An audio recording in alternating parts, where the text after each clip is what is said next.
الرحمن الرحيم.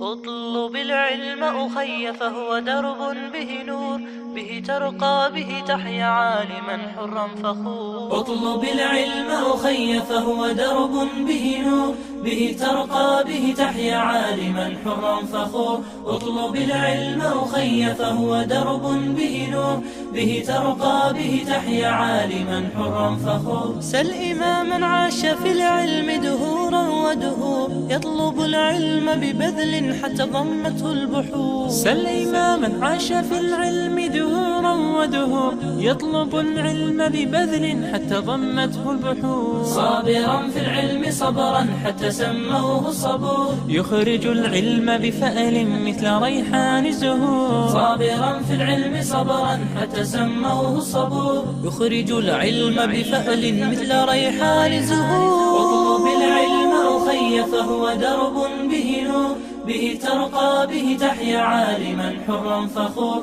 اطلب العلم أخي فهو درب به نور، به ترقى به تحيا عالما حرا فخور. كن إذا سموك اسما لتكن مثل الحضور، كن رفيقا كن عظيما كن كما تلك الصقور. كن إذا سموك اسما لتكن مثل الحضور، كن رفيقا كن عظيما كن كما تلك الصقور. راقيا بالعلم نحو النجم مزدان شكور، رافضا كل التدني رافضا نفس الغرور. اطلب العلم أخي فهو درب به نور، به ترقى به تحيا عالما حرا فخور. اطلب العلم أخي فهو درب به نور، به ترقى به تحيا عالما حرا فخور. ابن مسعود فقيه علم أحيا القفور، فإذا أعطاك رأيا كان سهما في النحور.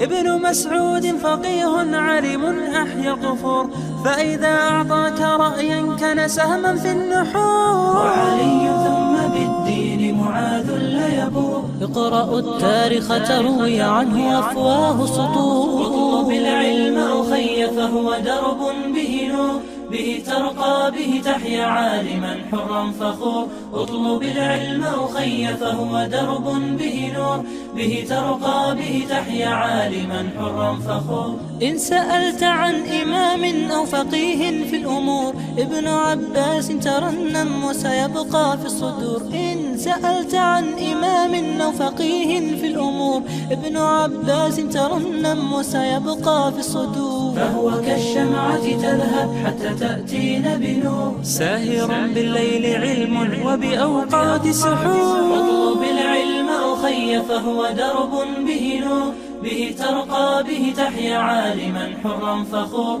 اطلب العلم أخي فهو درب به نور، به ترقى به تحيا عالما حرا فخور. إذ بكى النبي يوما سمعا صوتا جهور، يا أبي كم روت عنك الليالي والعصور. إذ بكى النبي يوما سمعا صوتا جهور، يا أبي كم روت عنك الليالي والعصور. أنتم اليوم كنبت قد علا فوق الجذور، يا أساس الدين يا صرحنا يا صلب الصخور. اطلب العلم أخي فهو درب به نور، به ترقى به تحيا عالما حرا فخور.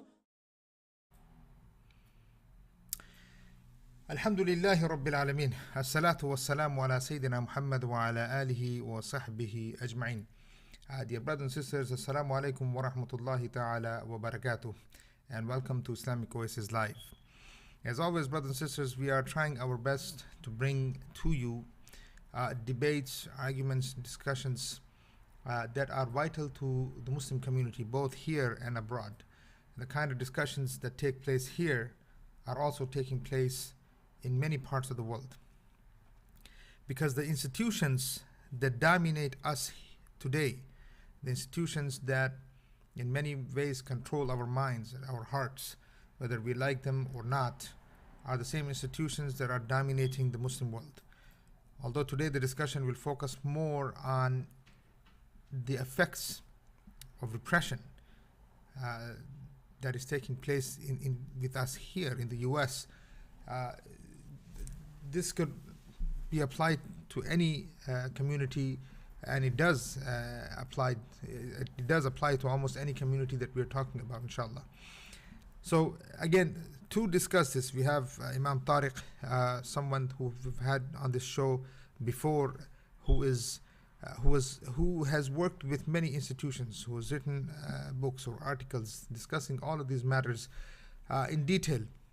And today we will do the same, discussing institutions of repression with Imam Tariq. Imam Tariq, welcome to Islamic Oasis Live, akhi. Alhamdulillah. Assalamu alaikum. Wa alaikum assalam wa rahmatullah. How are you doing, akhi? Inshallah khair.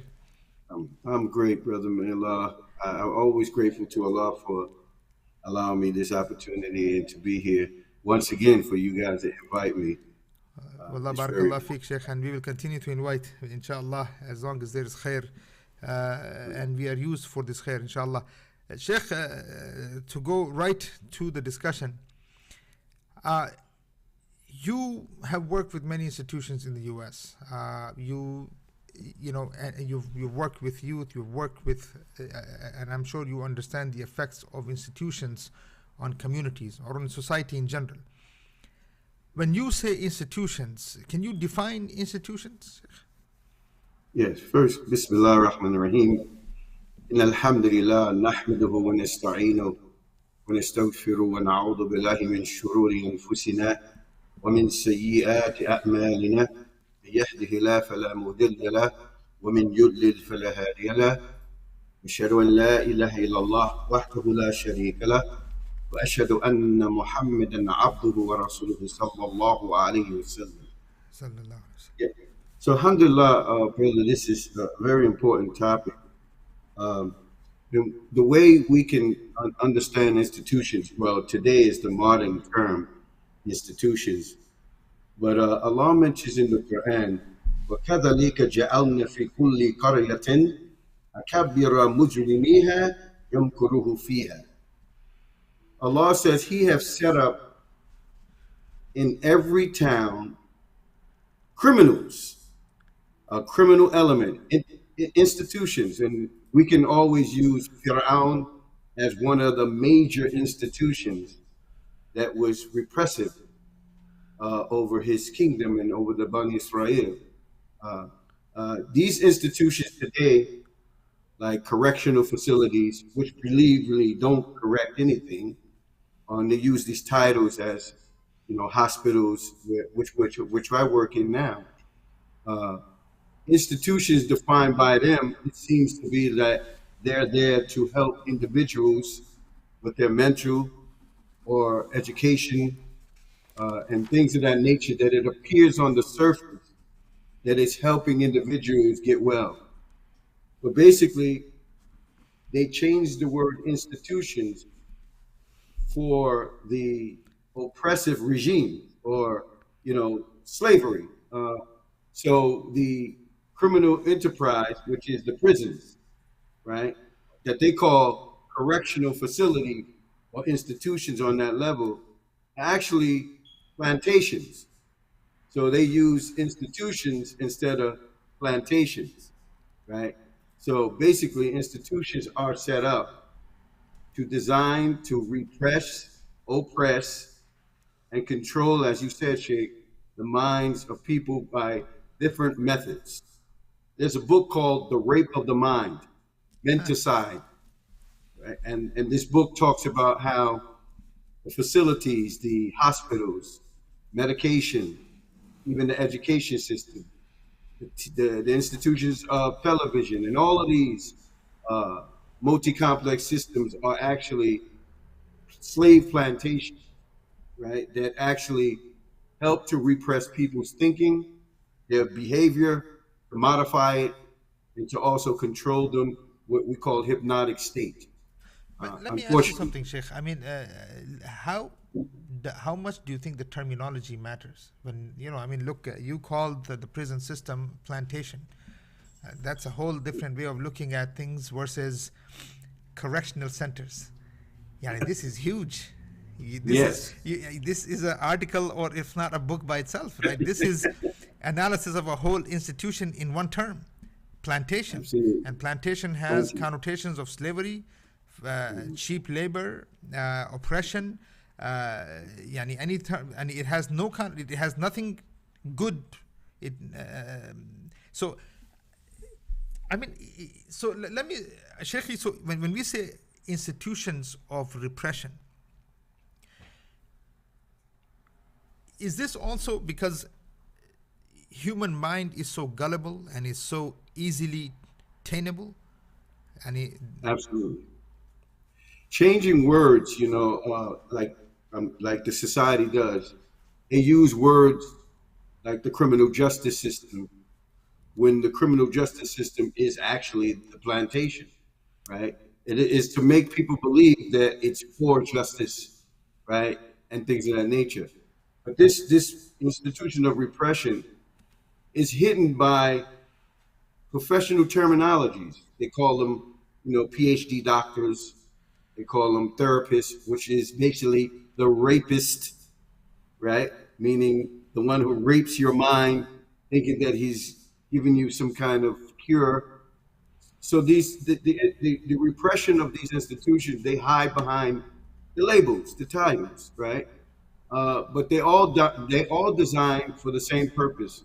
On another level of slavery, mental slavery, spiritual slavery, economic slavery.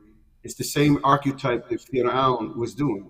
And every tyrannical leader that Allah mentions about setting up these institutions. See, Allah called them clearly what they were.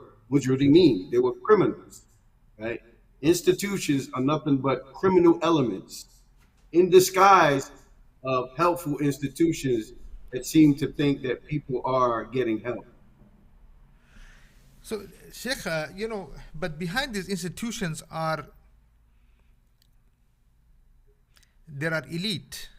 Allah Azza wa Jal mentions, even when we talk about Fir'aun, وَقَالَ الْمَلَأ, it's always there, and there is always those people who justified, legitimized the repression. Yes. Or oppression. So, can you get into that? How, for instance, I mean, go ahead first. What do you think? Who are the people behind this, Akhi? And what are their interests when we say that, look, you have thousands of, let's say in this case, black youth in jails, but so whose interest and who benefits and who are these mala in this case? And see, that's a great question, Sheikh. So in Surah Al-Qasas, you see where the established evidence towards what you're talking about.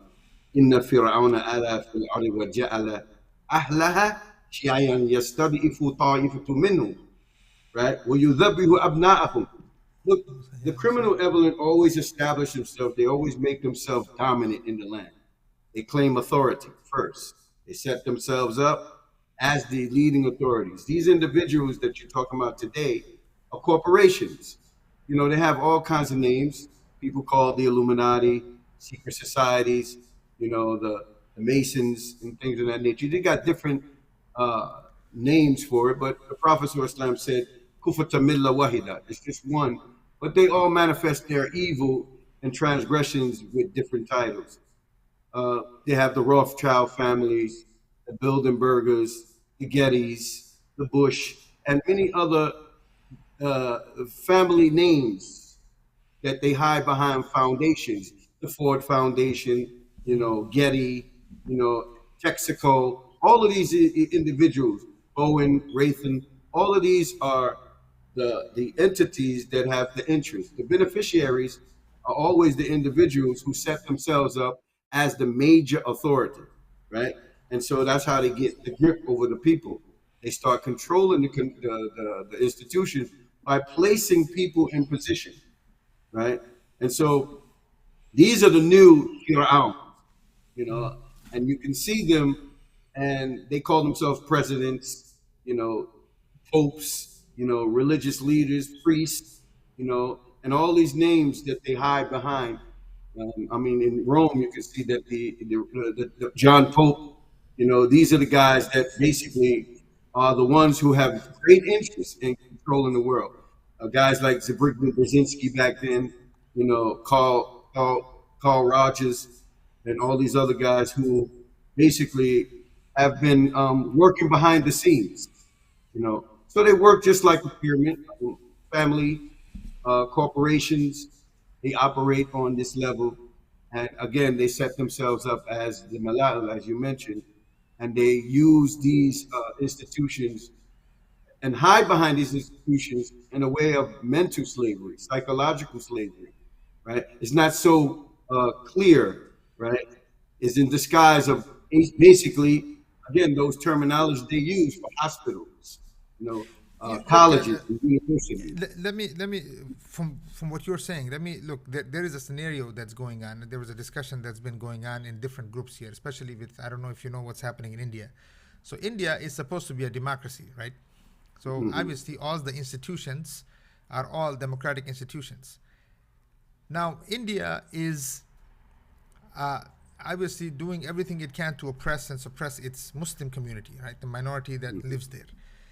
The Muslims here are doing, for them, the only solution that they can find is that they think that this democracy, the American democracy, can now protect the Muslims there.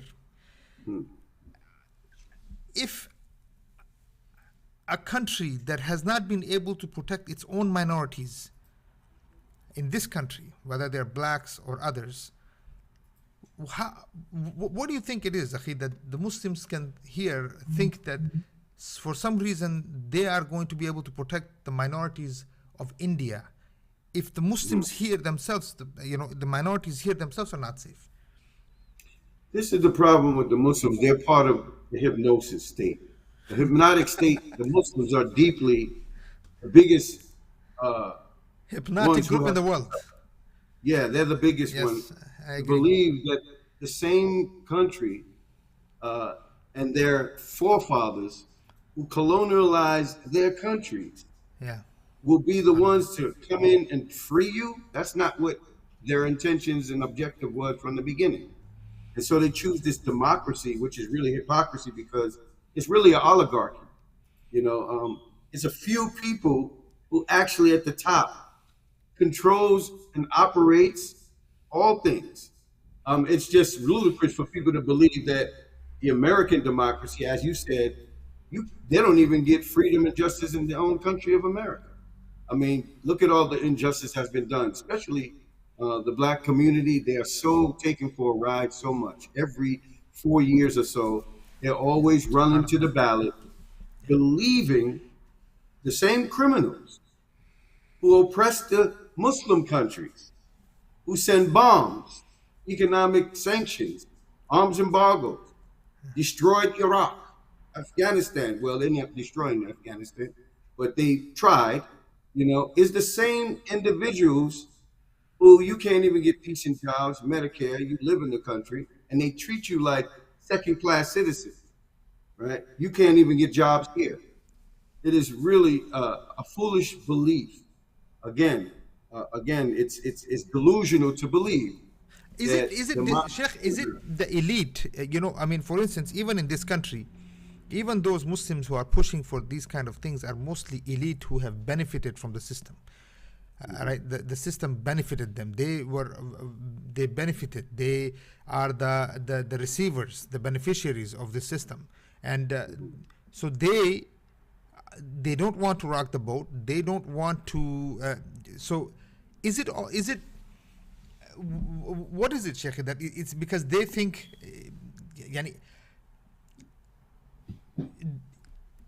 it's always these free. Does democracy, let me ask you this, does these institutions, is it their job to create such groups, such Absolutely. Elite groups within minorities everywhere that do the bidding for them? Is this another institution? Have Absolutely. The elite of the Muslims in this country become another institution of repression? Absolutely. Yes, organizations, all the Muslim organizations, they all trying to get a piece of the pie. They want to be the good old boy Muslim. Look at us. We're here. We're Americans too. Just like when 9/11 happened, everybody, and they selling out. I mean, literally, because they believe that if they do this, they'll be saved, and acknowledged by the oppressor. This is what you call identifying with your enemy, where you take on his attitudes, you take on his customs, you take on his system, believing that because you feel inferior. You feel that they have something to offer for you that you will be successful. So you take on his idea, his mentality, his institutional brainwashing, and they get benefit, right? They get a little benefit, little positions here. They get accepted in the country and things of that nature. So they create these. They look for the weak Muslims and use these Muslims against the ones who they would consider us rebels and things. These are socially designed, and in every town they did this. Same thing what Malcolm said. They were always using these Negro leaders who seemed like they were championing on your cause. They play on the sentiments of the emotions of the events. Like when the shootings were happening, they get some guy like Jesse Jackson back then and Al Sharpton and all these other guys who worked with the system, using them as the pawns to control the masses. Same thing in slavery. After the slave master didn't have to whip them anymore, they used the house Negroes to do it, right? Put them in place, give them privileges. That's what the whole idea of the buffers. The light-skinned Negroes were played against the dark-skinned Negroes, right? Put them in place, give them privileges, and they'll keep everybody else in check. So they socially designed these little groups in the Muslim organization. All these Muslim organizations that we got are actually working with the United States, and they're keeping to repress the rest of the Muslims. They put them in position, right? And they was given imam trainings. I mean, actually taking these imams and planting them in the Masajid.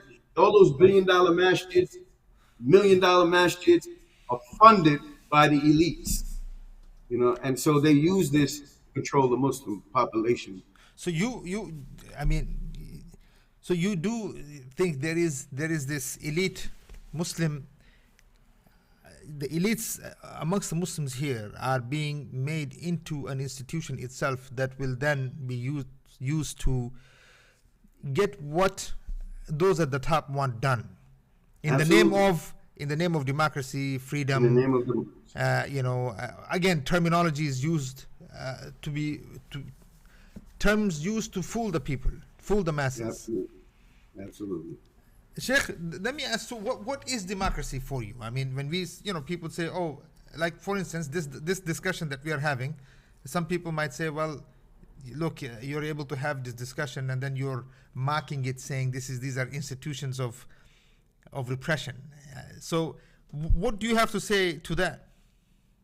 What would you say? First of all, if they realize that there's no more real freedom of speech unless you own the press, right?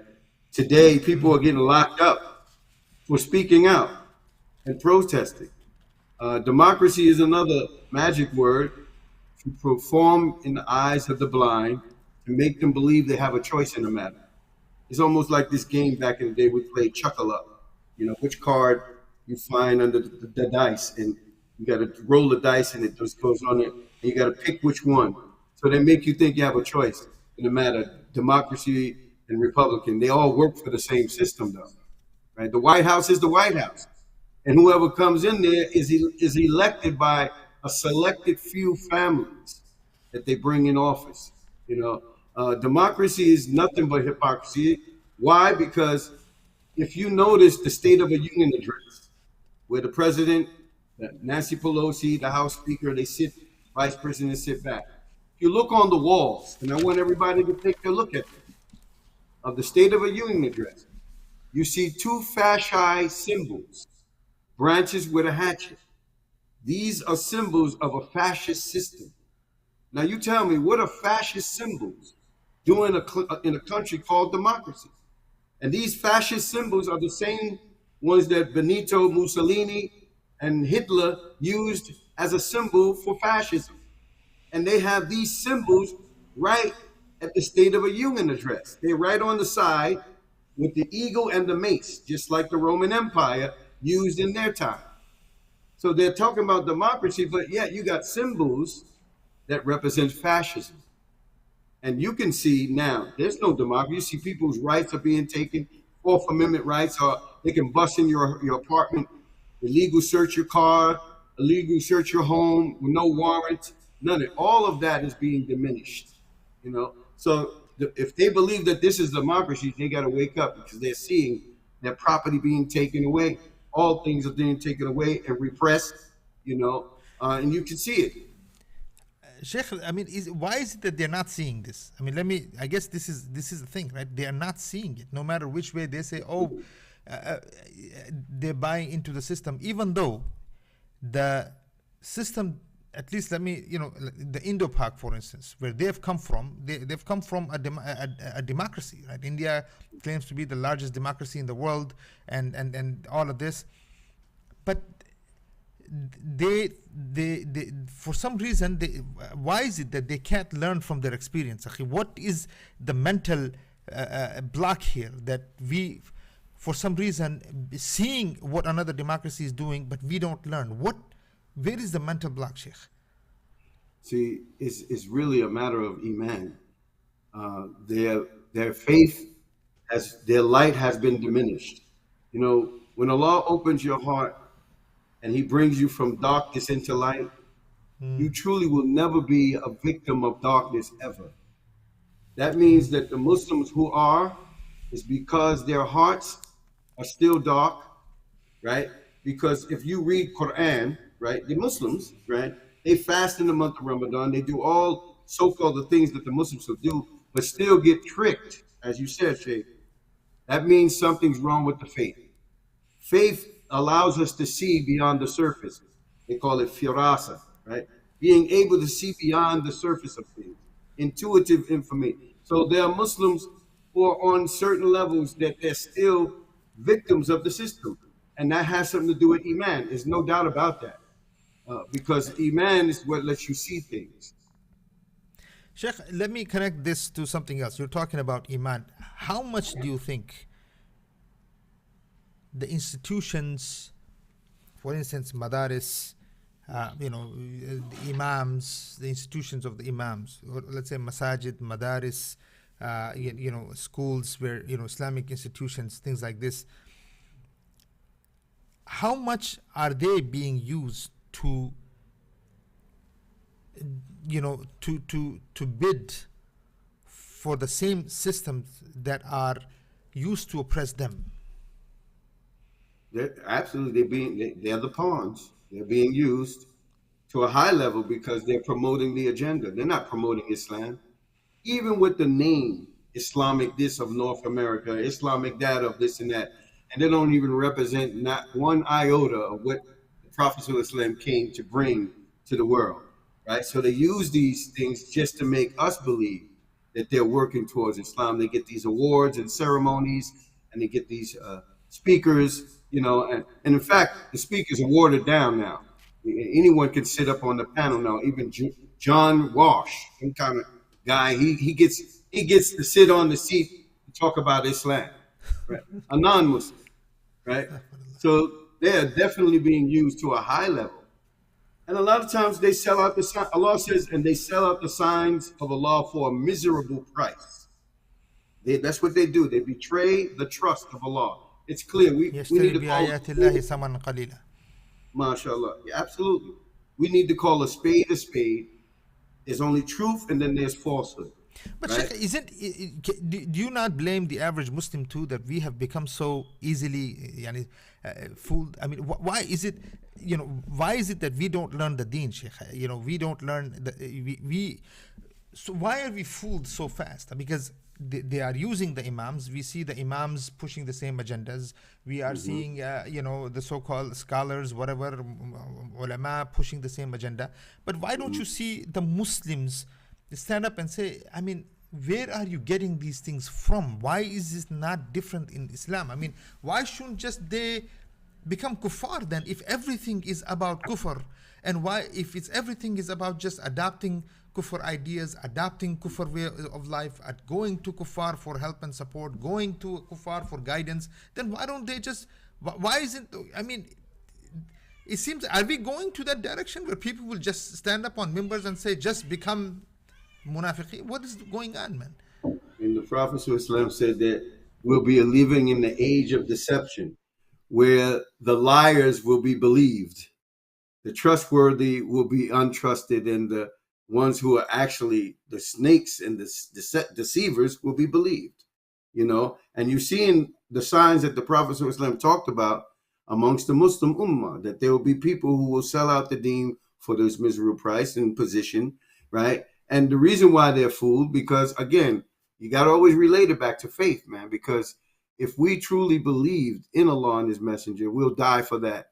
We know the history of Sahabas. We know what their plight was. The Muslims today are selling out, and that's what they're doing. They feel that they will be accepted by these individuals, and that's going to make them safe, right? And so they trade in their deen for the material world. It's all for the purposes of trying to live comfortable in America, and they've been doing it. It shifted. When 9/11 happened, this was the biggest shift of the Muslim community. Before, there was a vibe. Remember Hamza Yusuf and Imam Siraj Wahaj, Zaid Shakir, all of them, and Sheikh Abdul Hakim Quick, Imran Hussein. It was a movement going on in Brooklyn, New York. Leaders coming together. As soon as 9/11 happened, you've seen it shift. Everybody who was lions became sheeps.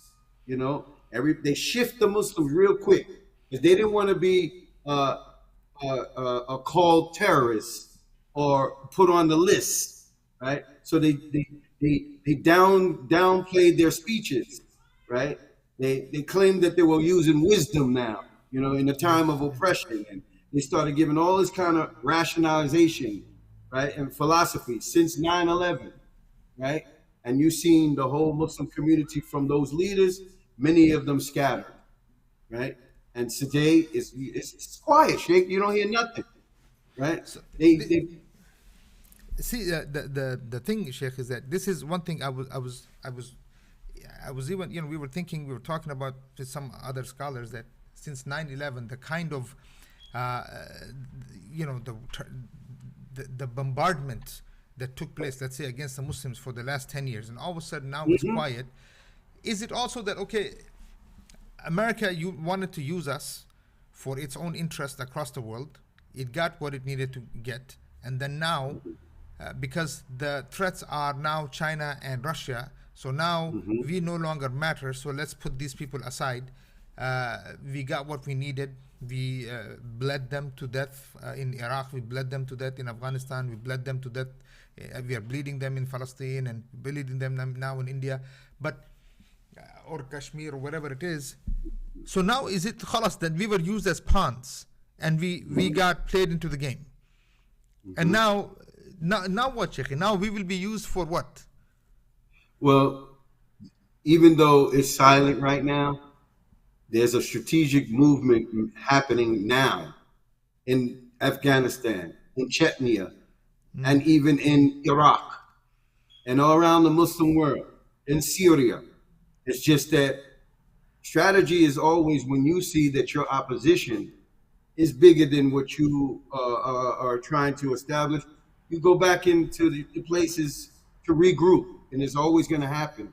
It's like the Prophet ﷺ, every 100 years, there'll be one who will revive the Sunnah.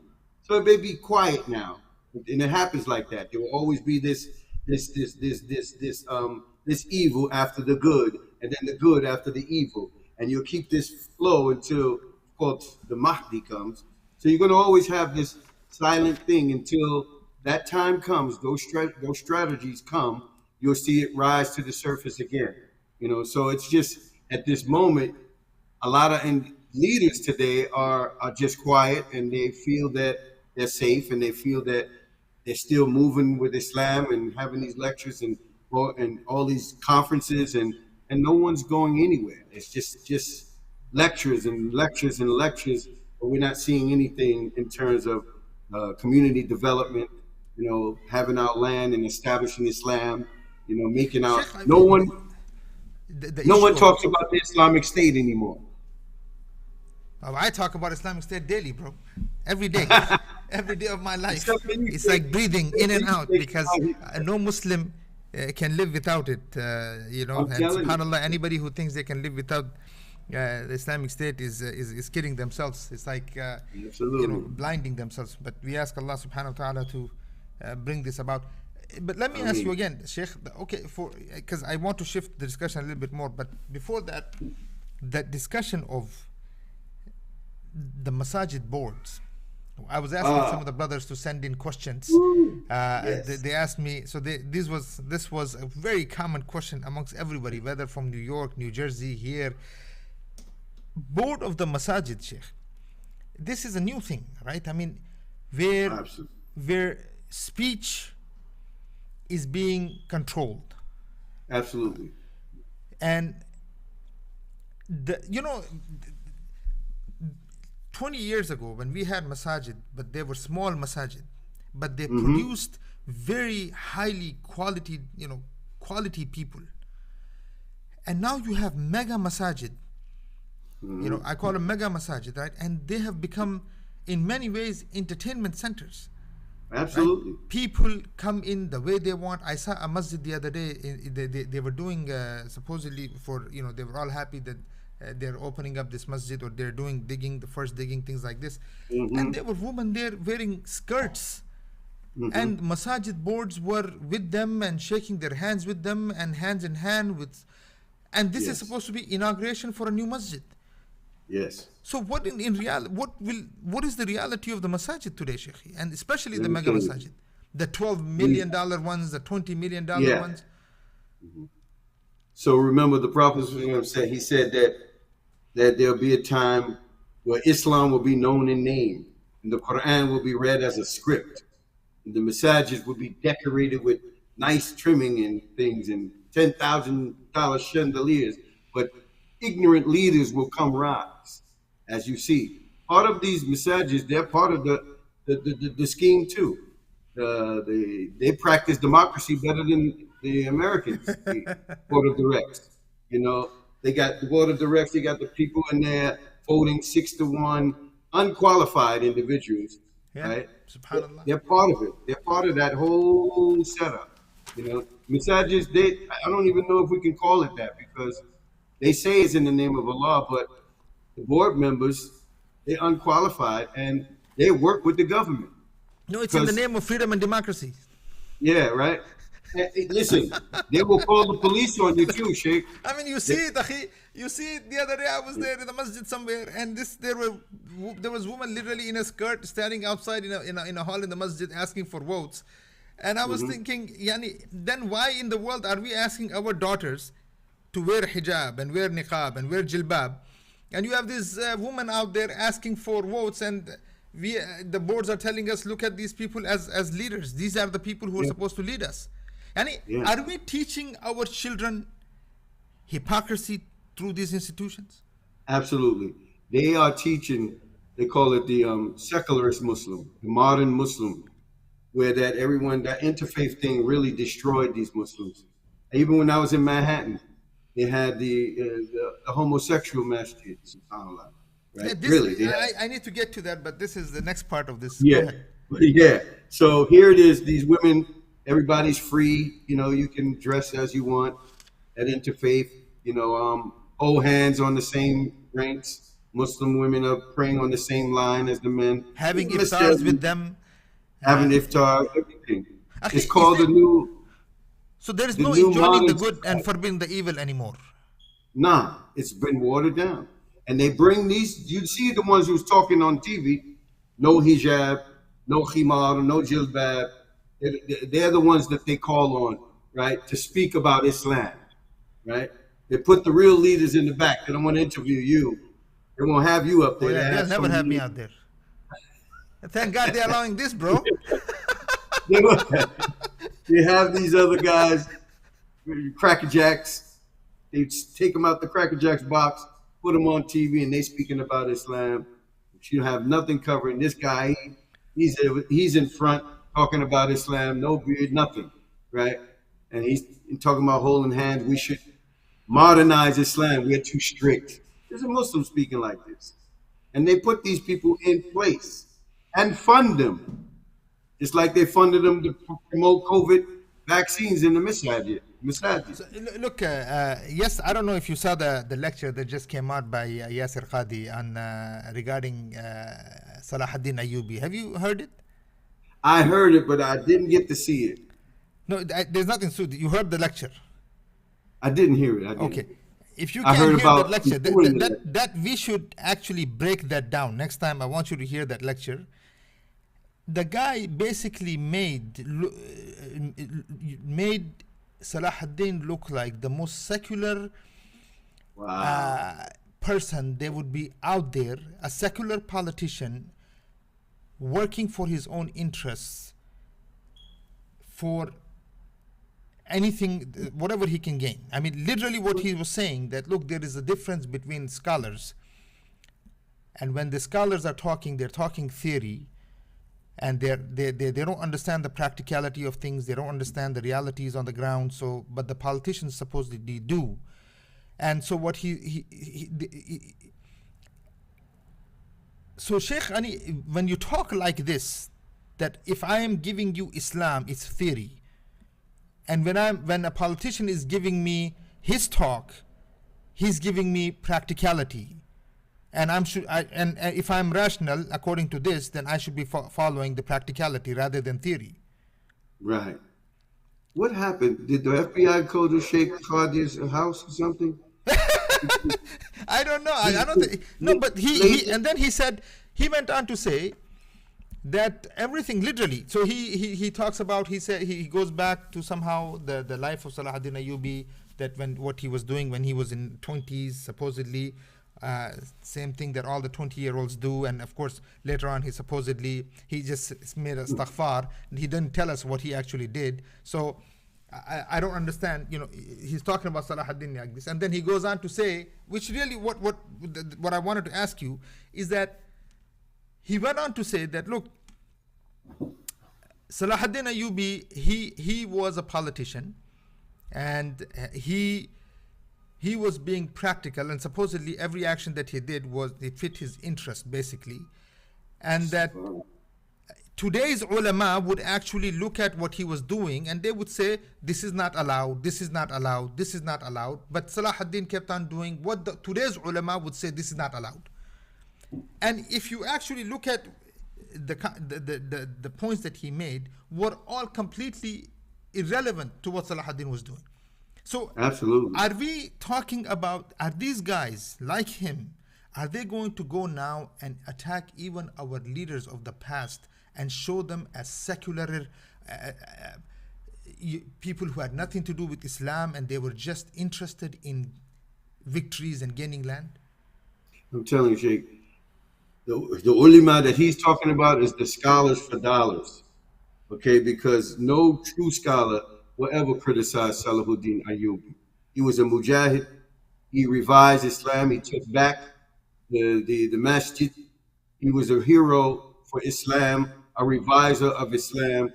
And I'm just saying, I know that Yasir Qadi has good knowledge, information, but a great scholar can't be a great scholar if he waters down his speeches like this. And I believe that someone got to him, or his true Aqidah is coming out, because he didn't say this before. Now he's saying it. What I guess, is this going to be a new trend where these people, the extreme secularists, are going to get to a point where they will now attack Islamic Muslim leaders in order to somehow justify their thoughts? Yes, this is part of their whole scheme anyway. So how important is it, Sheikh, that the Muslims themselves learn Islamic history? That's the whole idea of not being blind followers, because if they know anything about scholarship, Sahabas, they wasn't blind followers. They traveled for knowledge. I mean, Sahabas would cross the desert 500 miles just to get one tafsir of one ayat, one hadith, and go back. It's important for Muslims to stop relying just on the scholar, but do what the scholar does, right? Study. Ibn Abbas, we had great Sahabas who dedicated their lives. It's almost like Muslims are, well, I'll just leave it up to my doctor. They're taking scholars like that. Okay, it's up to them, And so they take people like Yasir Qadi, people who are popular in the community, and he becomes a stamp of approval for the Muslims because of his scholarship. They use him, and then he's the validation to all that falsehood, right? And they use that, they do that with design, you know. And he's saying a whole lot of stuff, man. A lot of things that's it's really bad, you know. So let me ask you this: so is this so?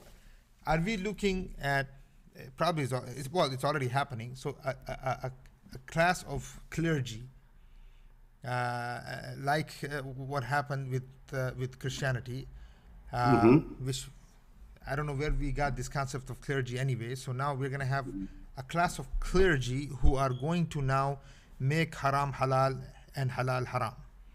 Absolutely. In the name of them being the clergy, so that they have the say.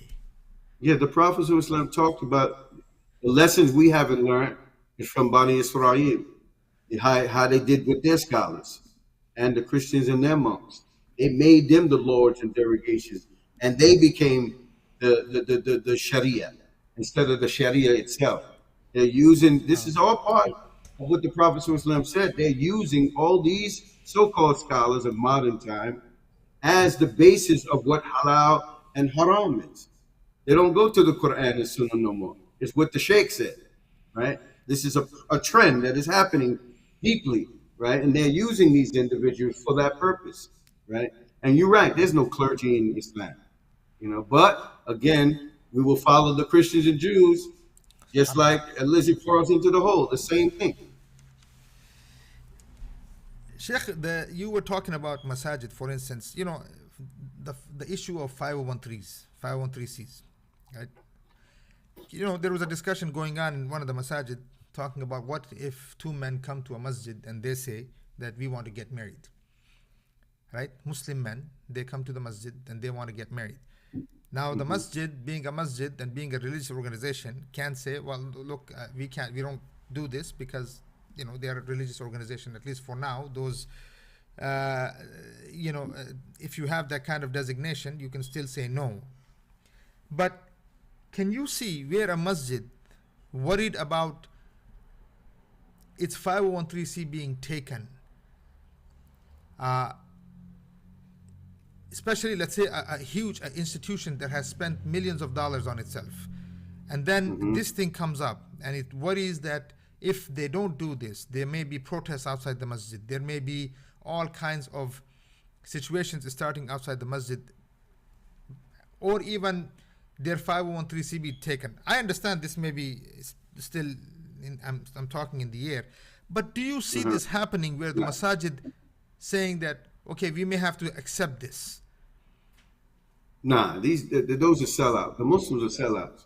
I'm gonna tell you why. When you do 501(c)(3), they don't care what you do as long as you follow the rules of the 501(c)(3). Your institution is your institution. You get married in there, they don't have no problem with that. It's the Muslims themselves who makes up all these excuses not to do something Islamic. Just like when COVID came, who shut the masjids down? The government didn't do it. The Muslims did. Yes. Nobody told them to shut the masjids down, right? They're doing this themselves because they themselves don't want to practice Islam. I've been to a masjid like that. He didn't want to marry the brother. You know, nobody's coming. They don't care. They're not coming in the masjid. They didn't tell nobody to stop. Don't get married. Don't do this. That's the Muslims. No, I'm saying, I guess a separate question. I was asking, imagine, let's say you have two men wanting to get married. Oh. Okay. My mind wasn't even on that. I know. Okay, go ahead. But imagine, alhamdulillah, it wasn't on there. But let me. Oh my God. I guess. No, think about this for a moment, okay? Yeah. So let's say where they come to a masjid and they say, look, man, you know, we are Muslims and we are of this type or whatever, and then we want to get married. And the masjid says, look, we have a religious designation. We don't have to get you married, whatever it is, because we don't believe in this. But let's say this is a masjid that is it spent millions of dollars on its bricks and mortar or whatever it is, cement. And it's worried that its 501(c) might be taken if you don't marry the two men. If you don't marry, in a sense that, okay, this might start, you know, protest, people might start calling you racist and this and that and all kinds of stuff. And but because it has spent so much on itself, it's so scared that they don't want to lose what they have, and they start compromising on this. Do you see that happening? Because these are discussions that are happening in boards. Yes, I do. Yes, I do see it. I see it. Because you can see some of that now. The Muslims now are embracing the homosexuals, the LGBT, XAY, and all that. They're embracing that today. So you can see it. I can see that happening. They're already saying, a person has a right to do what he feels, even though we say that it's unlawful. We respect their rights. They don't have rights at all in terms of Islam. Social justice. And so they actually compromising and deciding with this stuff. They're already doing it, though, Sheikh. So I can see that clearly. That sooner or later, because the Prophet said that follow them inch by inch, even if they had sex with their own mother, they will soon marry two men, right? And we already got the masjid, the homosexual masjid downtown in Manhattan, right? Already talking about they abstain from each other in the month of Ramadan. Two men saying this with beards. I mean, that's horrible,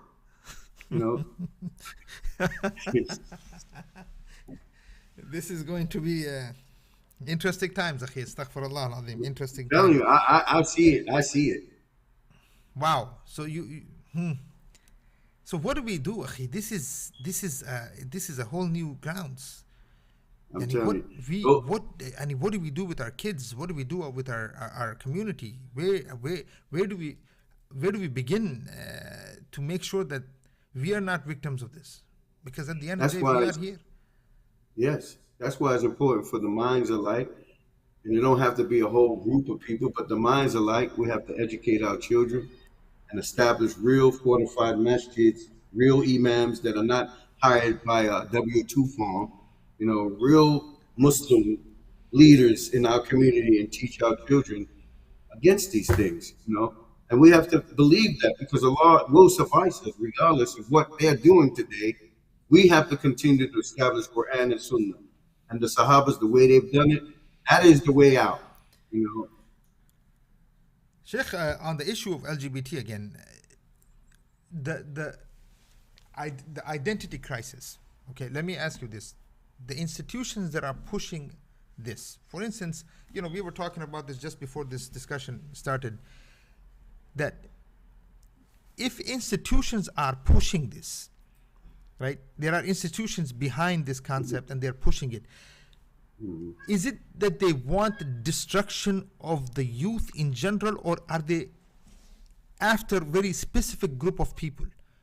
Is there a study that has been done that says, maybe, I don't know, maybe that even this issue of LGBT is being pushed upon a certain group of people to keep them oppressed? Absolutely. There was a book that How to Destroy the Black Children, but children in general. It was specifically the blacks, because of course that's their target. The whole idea of pushing the LGBT and all those things is to destroy the kids. They got them in the cartoons, the Simpsons, subliminal messages to get the kids to accept that. Look at these kids now today, 12-year-olds dating women, two girls, man. This is socially designed as well. And it's getting just like the Kamalu of the time of Lut. It's the only thing, you just got lesbians now running around. So this is all part of the agenda. And the whole target is, the institution of Firaun, when he was talking about kill the males, right? And destroying the children, it's all part of this system is to get the youth now, because they're the future, and they know that by submerging in them and creating it, that's why you have these black on black crime. Not only black on black crime, but you got crime that is prevalent, young people killing each other, things of that nature. They're socially designing this so that they continue to destroy the community, So they're definitely targeting you, and they're How much, promoting. what is the role of universities in this, you think? What is the role of think tanks and universities and institutions in general, like these educational institutions, in The pushing best, this? the best way to miseducate someone is institutions of learning, because institutions of learning are projecting as if they're educating you. So there's a difference between being well educated and well trained. Institutions are well training people, not really educating them. So that's the best way you can indoctrinate someone. If you have a school or university that has a setup and established professors and things of that nature, that's the best way you can indoctrinate. Same way you can poison a person, establish medical hospitals, call them doctors. I mean, the most easiest people to poison is people on medication, because these people are set up. They're nothing but witch doctors. They had the kettle with the black witch mixing up the portion.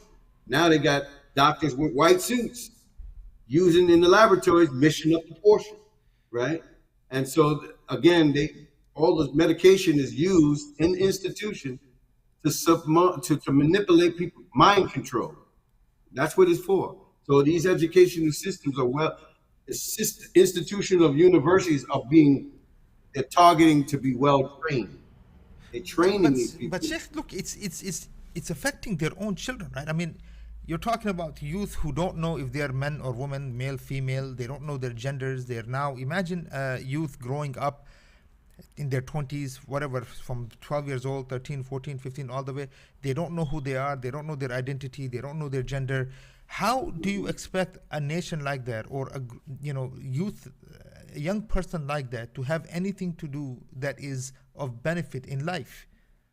Absolutely. That's why it's important that, again, the family home, that's where the first education starts, grassroots. You got to educate your kids, teach their kids what's going on. A lot of people keep them away from what's going on politically. In fact, the wolves are the parents. The parents are bringing the children and putting them in these institutions, right? Because their families are miseducated, right? And so the cycle has to be broken, though, from somewhere, because what's happening is that the parents are ignorant, and they're inducing ignorance in their children, and then sending them to these institutions and thinking that's, well, education, you're going to make something out of yourself. And all they're doing is being recycled. They're being prostituted right back into the system, and that's what's happening. But we have to start building strong families and educating them. Like homeschool is a great program. Yeah, It's the I best believe that. program. You know. No, I believe that. Sheikh, you want to take questions? Okay, before we take the questions here, talking about institutions here. So there was a question on Hudson Institute the other day. There was I guess there was questioning going on to some of the speakers that were there. So someone asked a question, said, why is Africa so behind? Right? He said the question was, if we own so much money, I mean, because Africa is in debt, and then so is United States. It's the same type of debt. Why is it that America can continue to be on the top while Africa is way, way behind? And the answer, after a few seconds of calm, was, well, because America does not have to pay its debts. And why is because America just prints its money, and that Africa owns the money that it owns to the West is in dollars. So in order to pay that money back, it would have to make the money in dollars and then pay back.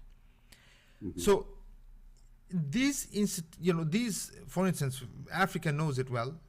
The countries are I'm sure they're very aware of this, but they continue to go back to these same institutions. So Absolutely. is it loss of hope? Is it not understanding Islam? Is it not understanding that Islam has an economic system of itself? What is it that makes people, I guess I'm asking psychologically, mentally, to go Hmm. back to their own oppressors? What makes you like that? First, again, you said it, Sheikh, giving up hope. Because Africa should know better, as you would say, because the colonialists came there, right, and destroyed their economy and their resources. They know that. But they give up hope and then they sell out, right? And they believe that they allow themselves to live good. The leaders amongst the African country, they're living good at the expense of Yeah. their people suffering. So they always, again, the slave thing was always trained to make some privileged and others not. Mm, Right? That was how you can keep control over the masses of those who rebel. So you'll make these individuals succeed more than the others. So you have these broken up countries in Africa after they destroyed the economy. You know, that's why they're in debt, because those banks, IMF banks and economic hitmen come into those countries and usurp all their resources. The value of your money no longer gold and silver is taken off the market, right? Cripple their economy and put them in debt to the debtor. That's what they do. And so the so African generations are leaders, paying back debt. absolutely, you know. So they, again, the colonialists again rises again in Africa. So And they let want me to continue. so look at this, Sheikh. So I just the other day at one of the universities here, I was giving a khutbah, and when I said that one of the things that we see, one of the reasons for, let's say, why the African Americans in this country are disconnected, the idea was to was history. The khutbah was about history, and that when a people forget their history or are disconnected from their past, then they they look for a new identity, and usually Mm-hmm. they're given one, like Malcolm X said, right? I'm just taking this X, but Right. the thing was, I said that when African Americans got disconnected from their homeland, Africa itself, they got disconnected from Musa alayhi salam, who was a black man. They got disconnected from Africa in general, from Luqman alayhi salam, from the Quran, from the Anbiya, and their history was just slavery.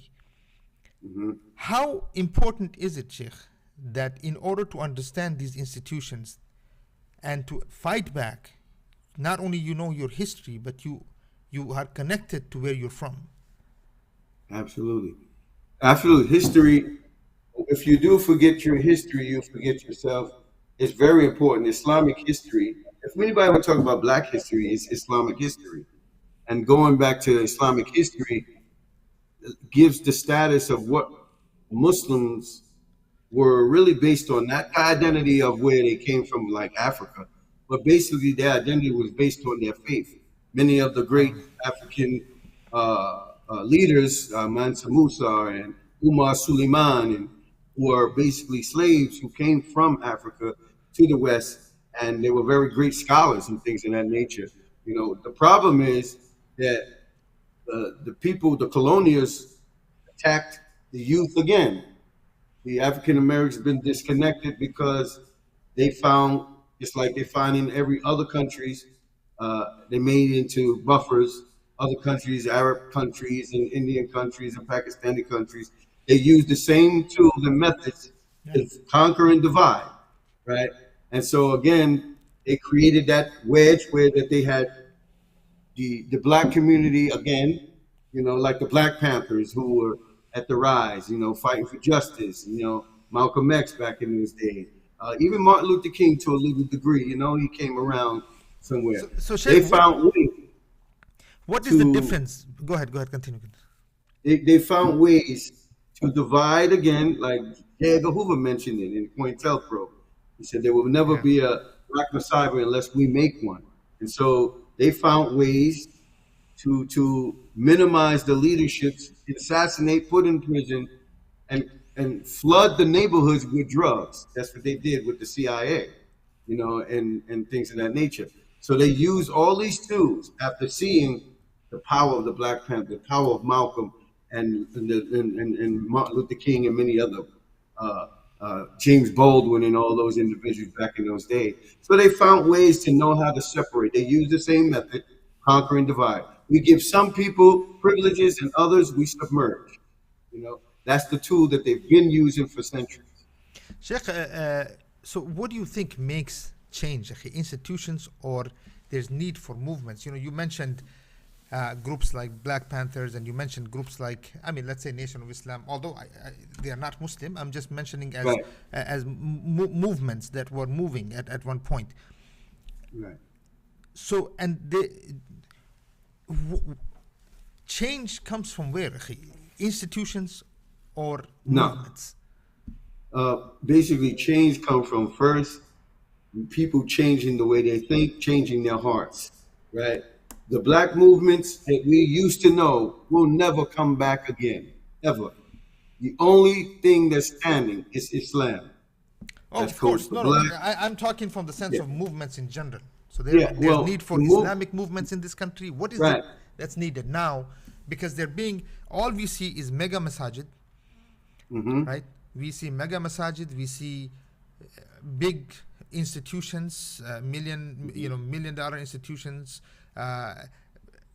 but movements are Right. no longer. They don't exist, and Absolutely.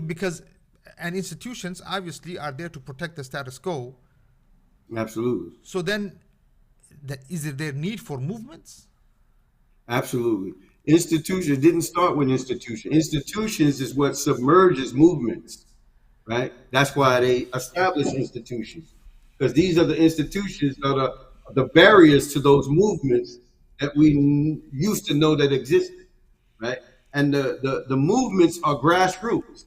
They're not based on institutions, right? They're based on grassroots, and these are the movements that's authentic, because no one can be at the head of it or plant someone at the head of it except the individuals who are at the grassroots level, right? So these movements have to, of course, come together for one common goal. And this is what Malcolm was trying to talk about. You know, one common goal. We got to put our differences to a side, right, and be able to join the forefronts, and not just on one front, but all fronts, and make sure that we meet the objective, because that's what the institutions do. You know, they put all their differences aside and they see a common enemy, right? And they work towards that common enemy, right? And until people begin to change their thinking, right, then they can put that changing into action, right? And those mobilize these movements towards one objective.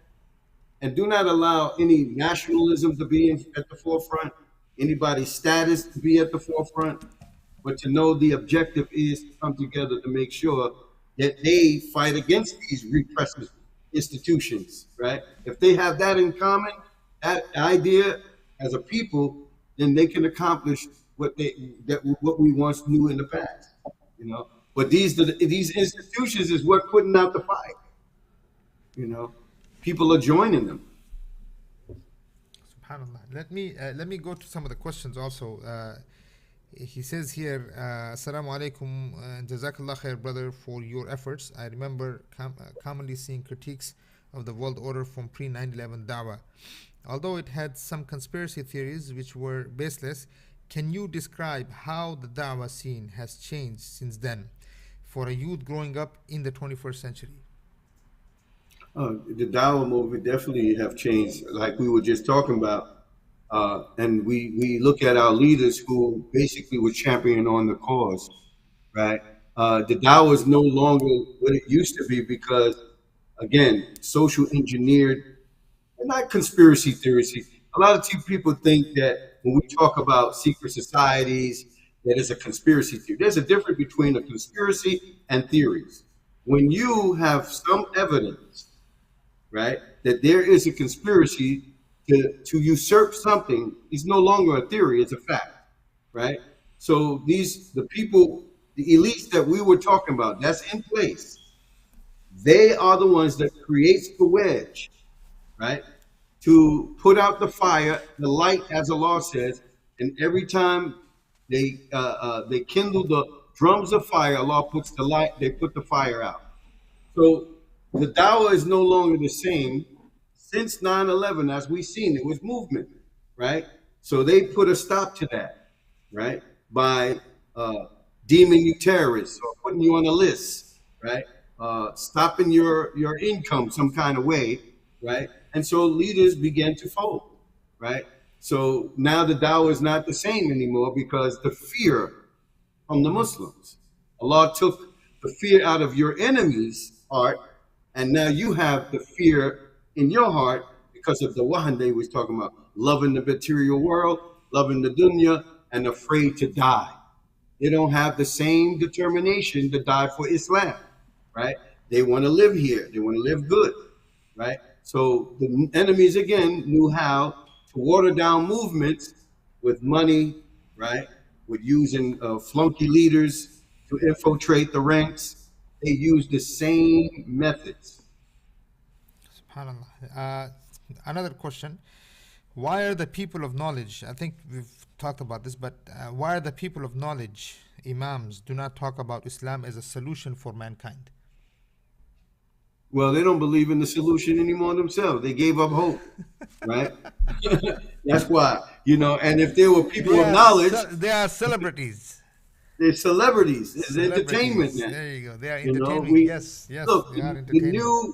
It's like the new rapper that came out. The new imam that comes out, studies, he's writing books, he becomes a bestseller now, right? Yeah. He's on Oprah Winfrey, he's on this guy, Murray Show, right? Yeah. He's commercialized. Yeah. They know how to commercialize these. They come out fiery, alhamdulillah, sell out Madison Square Garden, right? And all of a sudden he's materialized. He's watered down, right? And so now he's got enough money, so he's cool now. They use him in commercials for underwear advertisements. This is what they do. Yeah, subhanallah. No, absolutely. Who benefits most from the system? Currently, corporations or nation states would love to, of your perspective, I guess, would love both of your perspectives. Who benefits most from the system? The corporations, the ones who, basically the family bloodlines, they're the ones that put it out there, problem, reaction, solution. They're the ones that created the whole chaos in the beginning to benefit. Sheikh, yeah. The old slave masters and the new slave masters. See, the thing is, I was reading this book the other day. I forgot the name of the book, but it's somewhere from University of Chicago, it seems. Some of the things that you were talking about as far as creating these groups, small groups that now, for instance, the idea was, they said, look, if you look at African Americans, okay, this is the same thing they learned from India and now here, right? They said something like, imagine if you have two groups that are completely oppressed. The system knows that if you continue to oppress them this way, there will be a revolt. Mm-hmm. Right? There's going to be a revolt. So what they would do is that they'll take few people out of this group and give them some rights. Allow them to go to university, allow them to have access to the big corporations, such and things like this. And a point comes where whenever there are issues that they used to protest together, now this small group that has been given resources, access, turns around and tells its own people that you need to back off and stop, because whatever we have, even that will be taken. So it doesn't, Absolutely. It's no longer the system that needs to do that. It's the group that was being oppressed, that group itself is now divided. And part of that group does the job of the system itself. Absolutely. So this seems to be, it's very clear that these things are very well designed. It's social engineering, as you were talking about. Yeah, they're socially engineered. Yeah. They set these things up. They find the weakest link, like they always did. If people look at the Islamic history and look at the time of UMMAH and all those, the Lion of the Desert, and all those individuals, you'll see the same method. The British and the Dutch, and what they did, they will always use these flunky leaders who wanted position, who wanted to be president, wanted to have status and things. They do the same thing, right? Corporations rule nation states, right? Yeah, So I mean, look at Shell and Mobil and all of these are, yes, subhanallah, running countries like Nigeria and subhanallah, absolutely. yeah, the whole. Another question: why is the West so concerned with the rights of women in Islam when they cannot define what a woman is? That's a good question. That's right. So America's always trying to make somebody look backwards when they're backwards themselves. It's called they have a superiority and inferiority complex. They know they abuse their women, so they try to make everyone else look like they are. And if they do find some happening in some Muslim countries culturally, they always try to blame it on Islam, you know. But they have the poorest rate of respect in America when it comes to women, right? So they always find, again, America's good with demonizing, or what we call pseudo speciate, otherizing other people. You know, that's the way of propaganda. That's what propaganda is. Let's go to the next question. How can we elevate the level of discussion from conspiracy theory to recognizing the news through which dhulm has spread, or the means through which dhulm has spread? I guess the Yes, question is that we need to, we need to make sure that people realize that the dhulm is real. This is not some conspiracy here. absolutely. Yeah, and I said this. I said there's a difference between conspiracy theories and a conspiracy. A conspiracy theory is when you don't have no substantiated facts to something. It is a fact that there are elite groups controlling things that are I happening. We mean, what know. we We call the see. deep state. I mean, you're basically talking about the deep state, right? I mean, there is a deep Yeah, state. There's books it's written a on the deep deep state. state, and that there's I mean, that is managing absolutely. and creating events to do what it needs to do. Yes, I mean they got books writing about it and all those things. It's so we just got to know. And like you said, um, it's people who claim conspiracy theories that are facts. That's because they don't want to believe it, and they're so gullible that they believe in their government, and they really believe that their government won't go this far to do the things that they have done. But they need to study the history. The Yeah, genocide was the Jordan Peterson, I think it's Peterson or Peterson, whatever it is. This guy, the other day, he did a whole talk about the butchers, and he called the butchers and politicians. And he was talking about, for instance, he said that it was a very, I don't know, about 30 minutes talk and stuff like this. He said, look, we have people today, doctors, who are working as butchers. Literally, they are who are the people who are doing the surgeries to change genders and things like this. And then you have right, politicians who are okaying what these people are doing. So right. that's not a conspiracy. I mean, No, politicians are that's a fact. are. This is a Absolutely. fact. This is happening. Yes. They got books. These people write books about. You could go to Barnes and Noble and get the books to make sure clearly that the Zoom that you're talking about, they telling you what they did. You know, people who work for the administration, who Yeah. resigned from the administration, they're writing books about what the government is doing, what they're planning. Those books on Illuminati's, those are not conspiracy theories. Those are individuals who used to be part of the elite, who used to be grand wizards and masons and things. They're telling you, you know. So people just need to get to stop educating themselves and start reading other things. But this But the thing, Quran, one day we need to discuss this. The whole idea of identifying with your I would enemy. like to do that. What does that I mean, though? would Just if you can just describe in a few minutes, what does that mean? Identifying, because we identifying the enemy of, again, you need to know who are the players today, right? Again, we named some of them. Corporations, names, we can get to names, just like the aristocrats of the Quraysh. We knew who they were, right? Abu Jahl and all of them, Mughira and them. They just called themselves by Getty and Rothschild. Read their lifestyle, their books, what they are about, their statements. They telling you what they are doing. They're so bold in their hypocrisy. They don't hide it anymore. They let you know what they're doing. They're confident in what they're doing, You know, so we They're can point out confident. names. Why, Sheikh? Why are they so confident? Why?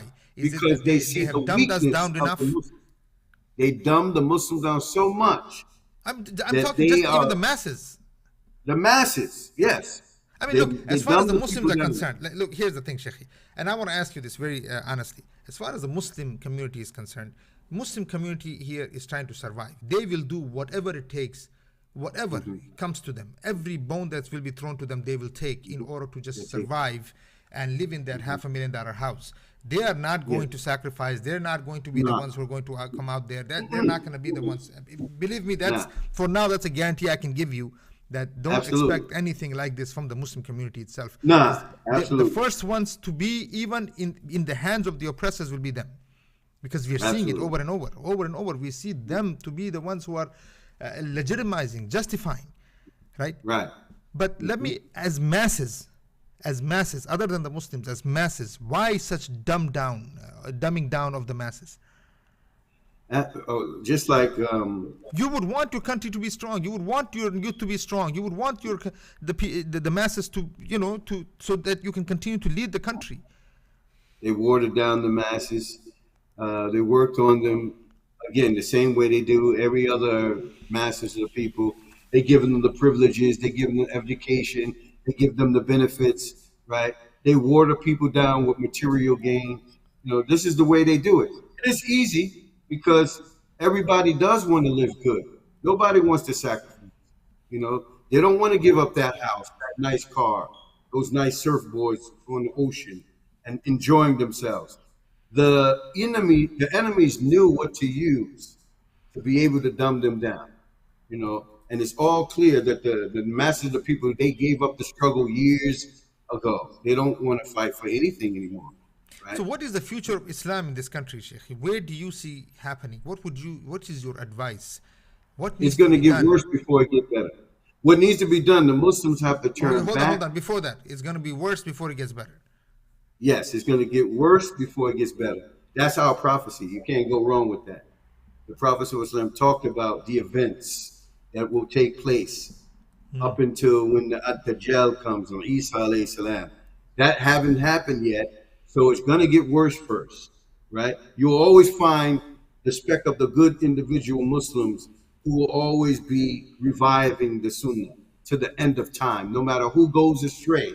You're always going to have a group of Muslims. The Prophet ﷺ promised that, right?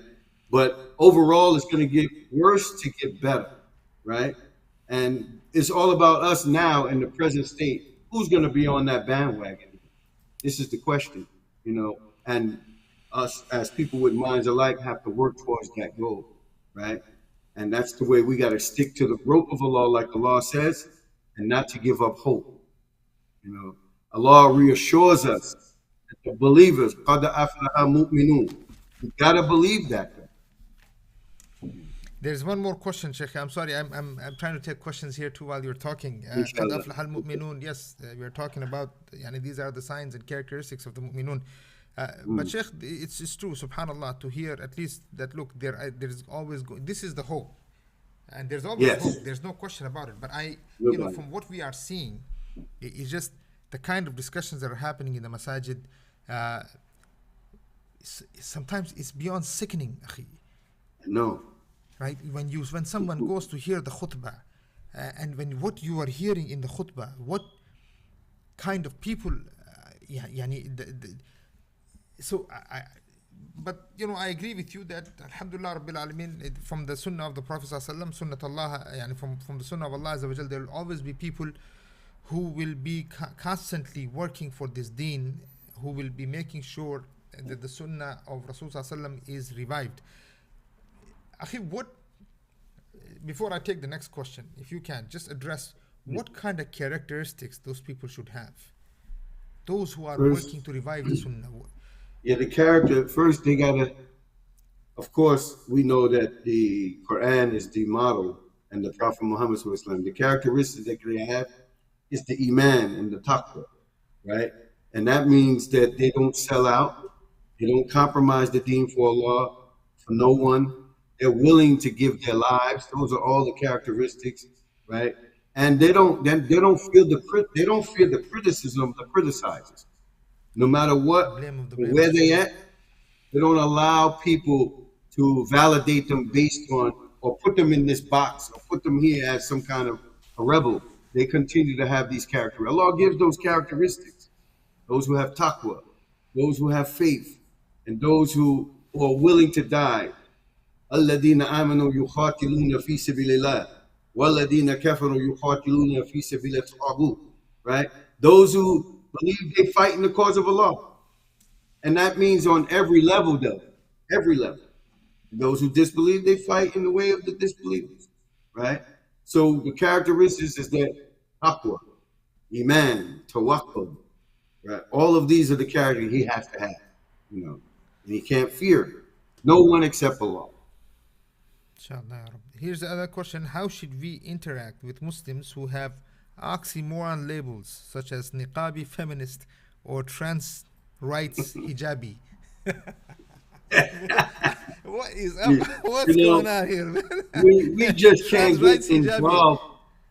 We just can't get involved in this kind of stuff. Because this is not Islam. You know, this So is just, transgender has to wear hijab, akhi.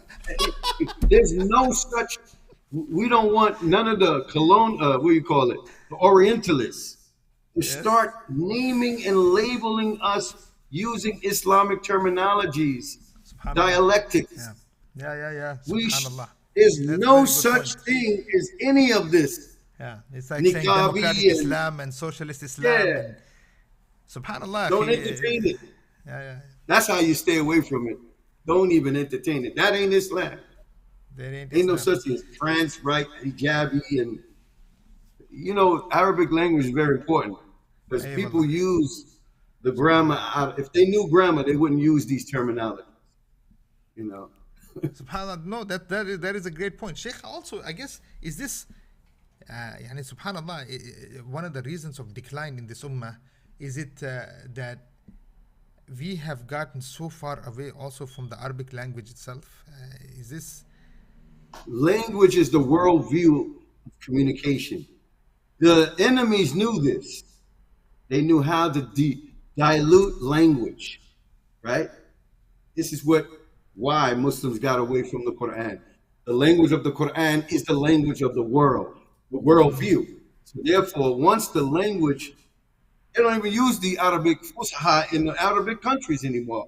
They'll laugh at you if you use grammatical terms, and they laugh at you like you're using something improper.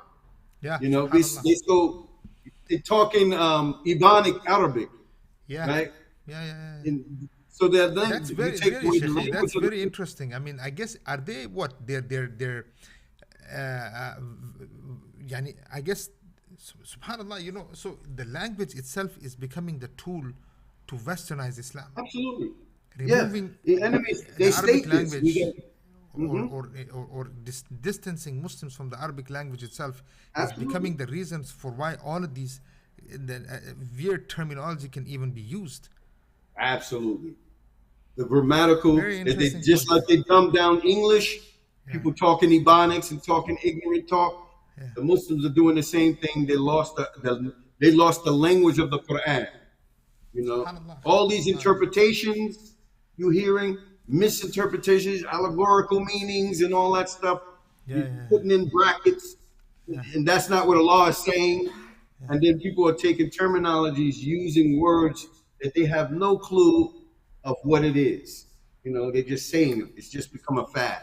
You know, things of that nature. The language is, once they dumb people down from the language of the Quran, they dumb the people down. You know, they don't have the language of Allah. Take away their language, you take away them being able to articulate themselves and establish civilizations. It was the Arabic language that established the things that we see as true institutions in the time of the Prophet Muhammad. They keep the language sacred, you know. SubhanAllah. No, that's, you know, Quran and Arabian. يا أخي, لو أنزلنا هذا القرآن, yes, subhanallah, Sheikh, this is a very amazing point, and of course, loss of Arabic language has been the reason for the decline of this ummah. There's no question about it. And with this, inshallah, because we will continue on. It's already 10 o'clock, subhanallah. You know, time passes It's by when 11 you're having o'clock fun. over here. For you, subhanallah. Akhi. But wallahi, an amazing discussion. I could go on for another hours with you, bro. And mashallah, Allah Mubarak. I didn't even feel 2 I hours. could stay to 2 in the morning. Inshallah, we're gonna have to do one of these things where there's a lot that I've written down. The rape of the mind, for instance, should be a discussion that we should have on the book itself, and I think we need Let's to do have it. Yes, we should. Let's plan to actually do a discussion on this. Yeah, let's do it. And get the Muslims on board to see what is actually happening. And Oh again, my God, the name of the book is Rape of the Mind, you said. Yes, absolutely. Yeah, something that Muslims should read, brothers and sisters who are watching. Oh my grab God. this book, read it. I will read it myself here, inshallah, and then we'll have a discussion on this. And with it, Sheikh, Jazakallah khair for being here. It's always a pleasure to have you here. And Absolutely, Sheikh. it's an honor to have someone like you. And alhamdulillah, it's actually, it feels so good that there are good people on this ummah that will continue to do the good work. I feel the Allah same. subhanahu wa ta'ala raise your status in the dunya and the akhirah, and Ameen. continue to use you and us for benefit of this deen and this ummah. Allahumma ameen. Ameen. And brothers and sisters, to Right, all of you, a discussion like this, these are not discussions, unfortunately, that you will find happening in the masajid. I wish. Oh no. I really wish, subhanallah, just imagine if two people, I'm nobody, but imagine brothers like Tariq and others who are able to come to the masajid and have this type of open discussion in front of the youth, what it would do to raise the status of the minds of the youth. What we would be able to do, what directions we would be able to take them. Discussions of this kind, intelligent, lively discussions that will actually make the youth, and especially the Muslim youth, think much beyond what today's masajid are making them think. They're bringing the youth to the masajid and are watching soccer games and football games with them. Absolutely. They're bringing the youth and having soccer games inside the masajid where they actually pray. Why? Because we have to entertain the youth at all times, as if there's not enough entertainment already. Entertainment itself is one of those institutions of repression, where it has become a means for destroying our minds and our youth. So, brothers and sisters, we have a Before you go, Sheikh Shirazi, I want to tell you about Rawdahislamic Center in Delaware. If anyone want to, we are in need of 150 grand. We already collected 60 grand. But if anyone wants to donate, I got the where you can donate at the CashApp is the $ Rawda, which is RAWDAHISLAMIC Center. Rawda Islamic Center. Right. Rawda Islamic Center. Right. So the R is capital, and the Islam, the lowercase I, and the rest is lowercase. You can pay the PayPal or Zelle or the Cash App. If anyone want to donate, we're about to close in 2 weeks. Inshallah, may Allah subhanahu wa ta'ala make it happen, and inshallah it becomes a center for actual learning and a means for serious benefit for this ummah, inshallah. Jazakallah khair akhi, and to rest All right, Sheikh. Assalamu alaikum wa rahmatullahi ta'ala. Wa alaikum salam. Salam.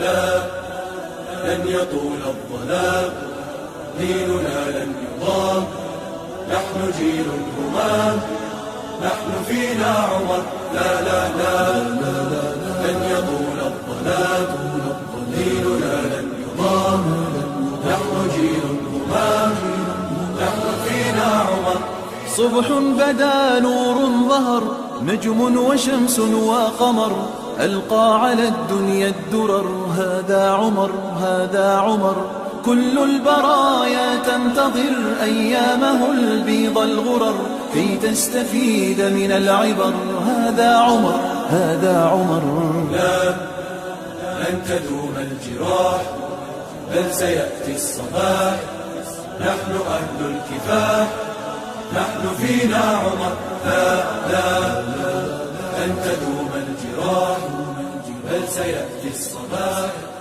نحن أهل الكفاح، نحن فينا عمر.